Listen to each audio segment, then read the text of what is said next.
Maison de Dieu, peuple racheté de Dieu. Écoutez, prêtez oreille à la thématique de cette semaine. À Dieu seul soit l'adoration et la louange. Discernons la volonté de Dieu. Le premier texte de la circonstance se trouve dans le livre de Psaume, en son chapitre 150, du 1er au 6e verset. Psaume 151 à 6. Méditons la parole de Dieu. Hommes, femmes, enfants, vieillards et jeunes, soyez très nombreux sur la chaîne La Voix de l'Éternel Dieu. Venez écouter aujourd'hui pourquoi c'est seulement Dieu il faut donner l'adoration et la gloire et la louange. Sunu yonu meko yoko dopevo biovo mi àwọn wa kuro koti gbema wa botoni enon lo khodo khogwe khogwe lo wen ma wu lo kono we enan litaina bona Jésus. Dieu parle à travers cette chaîne qu'on appelle la voix de l'Éternel Dieu. Ma wu no do khomo o khodo koti lo di ewen gbe ma ma boto khodo koti sin kone. Viens ouvrir ton cœur. Ouvrir tes oreilles. Ouvrir tes cellules. Afin de recevoir Dieu en toi. Que l'Esprit de Dieu siège en toi et vive en toi et habite en toi. Oniel Valdo, les textes bibliques. Parfait Ramon, explication des thèmes. Assomba Edouard, louange à Dieu. Oreka Angelo, adoration à Dieu seul.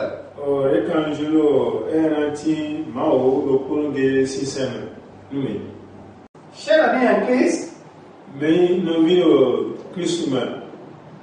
le thème de cette semaine est dit: à Dieu seul soit l'adoration et la louange.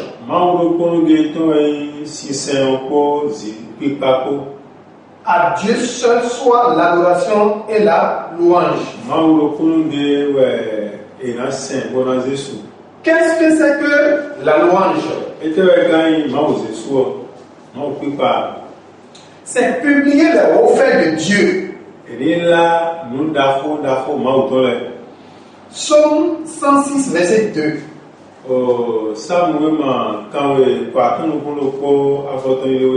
Louange en hébreu signifie psaume. Dis ce que la personne a fait de bien pour toi. Raconter les hauts faits de Dieu. Psaume 119, verset 171. Louez Dieu pour ce qu'il a fait. Nous louons Dieu pour ce qu'il a fait pour nous. Ésaïe 57, verset 19. Ésaïe 61, verset 3.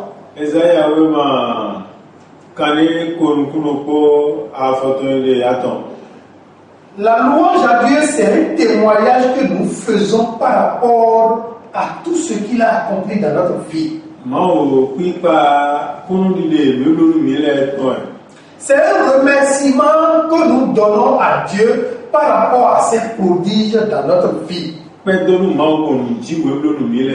Psaume 148, verset 14.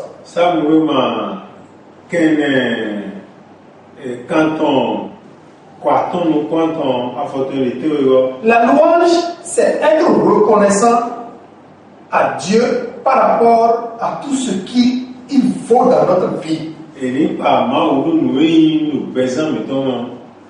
1 Chronique 16, verset 23 à 25. 1 Chronique 16, verset 23 à 25. La louange à l'Éternel est un commandement. C'est forcé. Car tu n'es pas responsable de ta vie. Tu n'es pas auteur de ta vie. Tu n'es pas le créateur de ta vie. Tu n'es pas auteur de ta santé. Ta guérison ne dépend pas de toi. Ta protection ne dépend pas de toi. Ton existence ne dépend pas de toi. Mais tout dépend de Dieu. Il dit ce n'est pas par ta force, ni par ton intelligence, mais c'est par mon esprit à moi, par mon esprit de Dieu que tu vis. Quand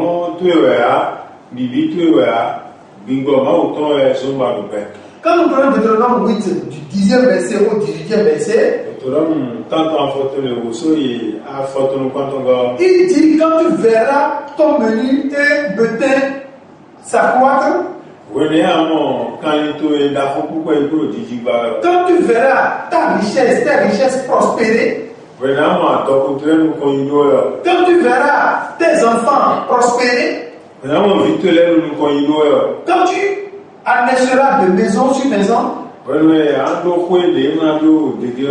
dis pas que c'est pas ta force. Mais n'oublie pas l'Éternel. Sache que c'est lui qui t'a amené à ce niveau. Alors, Dieu siège au milieu de sa louange.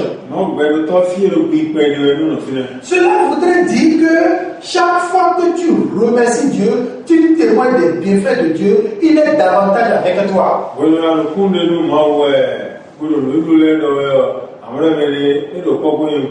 Somme 22, verset 4. Somme 145, verset 1.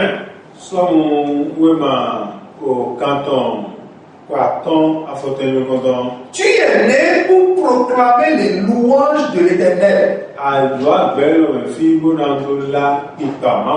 Ésaïe 43, du 1er jusqu'au 4e verset.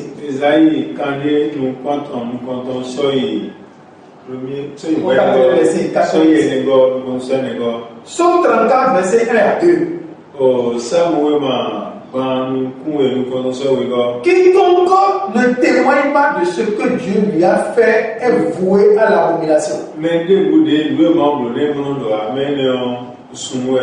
Dieu a guéri 10 lépreux.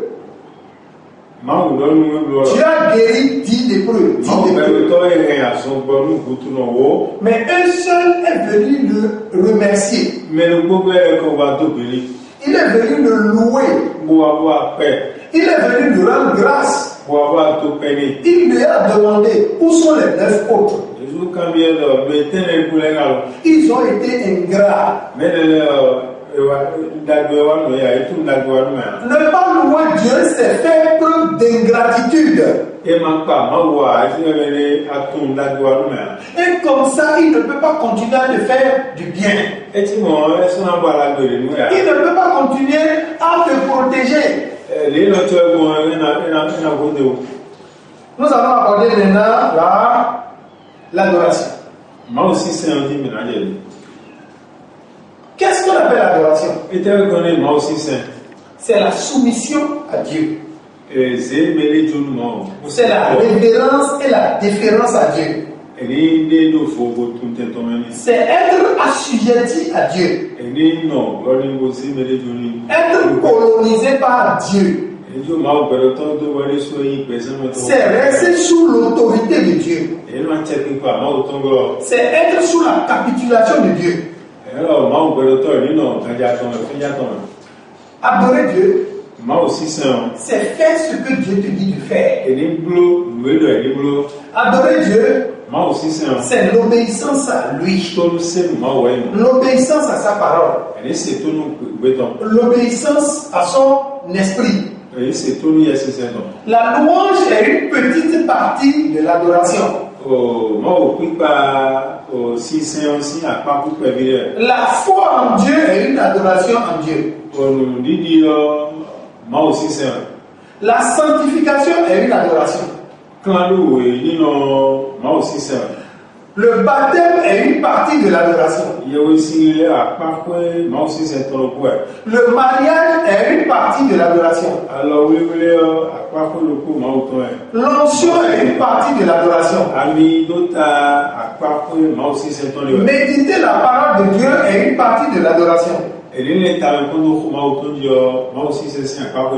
Chanter pour Dieu est une partie de l'adoration. Tout ce que tu fais pour Dieu, prendre plaisir à toi, est une adoration. Quand nous prenons Jean 4, verset 34,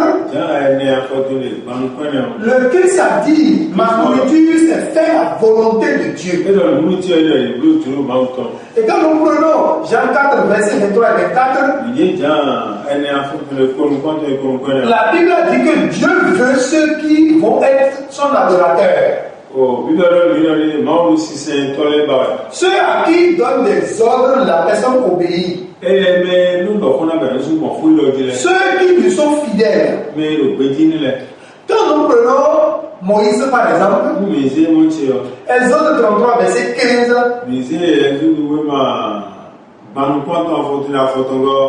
Moïse a dit à Dieu, si tu n'es pas avec nous, je ne bougerai pas. Je ne ferai pas un pas sans toi. As-tu autant de déférence pour l'Éternel?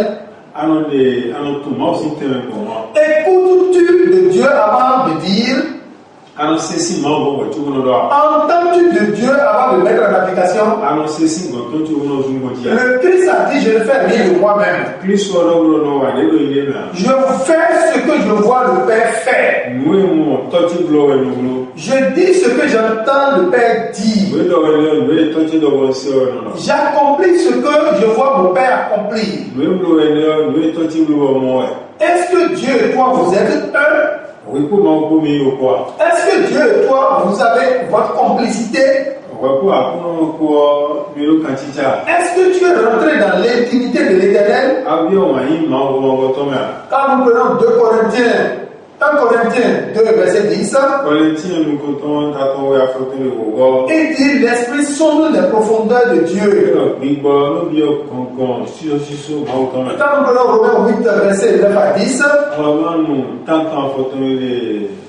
il dit cet esprit qui sonde les profondeurs de Dieu, s'il habite en toi,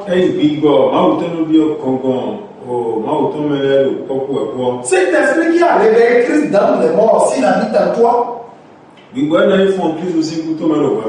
toi aussi, tu seras assujetti à la volonté de Dieu. Et tout ce que tu feras sera agréable à l'Éternel. Quand nous parlons d'adoration, nous verrons le roi David qui nous a donné une forme d'adoration. Il s'agit du transport de l'âge de l'Éternel. Au départ, il n'avait pas bien compris ce qu'il fallait faire. Quand nous prenons un Chronique 15, verset 2,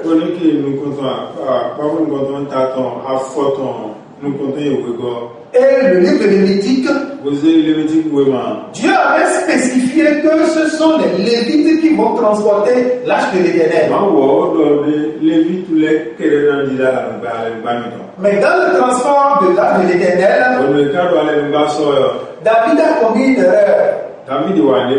Dans son adoration, il y a une erreur. 1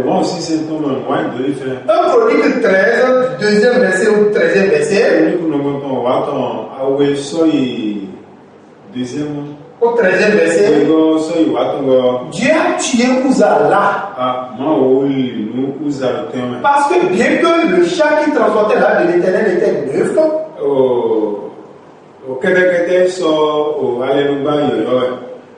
Dieu et David a fait porter cet chat par des animaux. David disait ce qui n'était pas du tout agréable à l'Éternel. Bien qu'il y avait des tambourins, des chansons, Dieu n'était pas agréable parce que Dieu n'avait pas pris plaisir à cela. Son commandement a été violé. Au sein de l'Ibassin. Il dit c'est sur l'épaule des Lévites que je dois être, mon âge doit être porté. Mais David a choisi de le mettre sur des animaux. Uza est mort pour que Dieu puisse corriger, faire comprendre à David que l'âge de l'Éternel doit être porté par les Lévites. Quand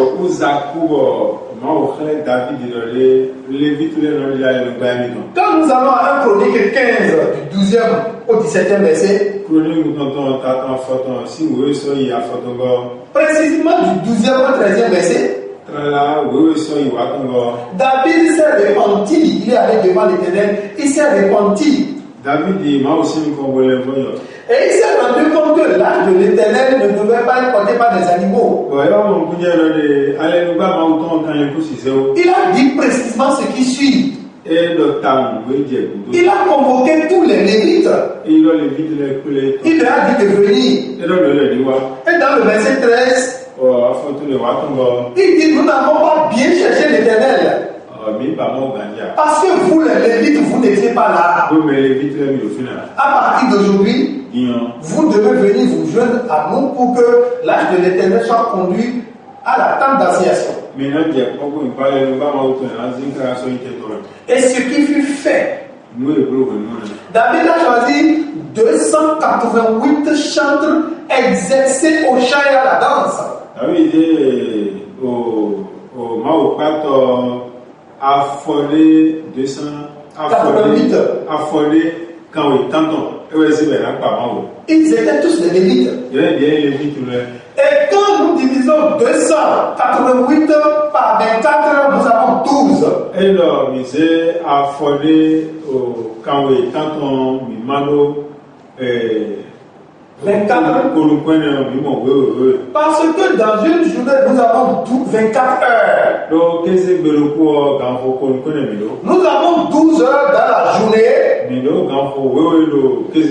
12 heures dans la nuit. Dans les 12 heures de la journée, Christ étant le soleil de midi,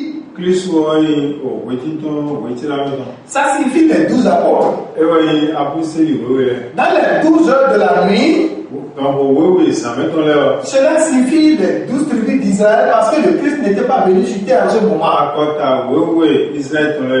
Quand nous combinons les 12 tribus d'Israël plus les 12 apôtres,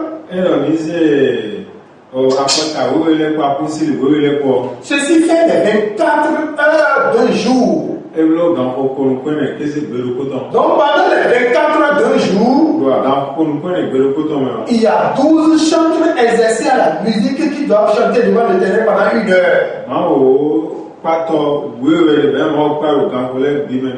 Et quand ils finissent leur adoration, une autre équipe aussi viendra. De sorte que l'adoration soit continue dans la maison de l'Éternel. L'adoration que tu fais pour Dieu n'est pas par intermittence. Ton adoration doit être continue et éternelle. Ce n'est que dans cela que Dieu prendra plaisir à ce que tu fais. Que Dieu bénisse sa parole. La suite avec Olega Angelo. La suite avec Assoba Edouard pour louange à Dieu. Soyez bénis.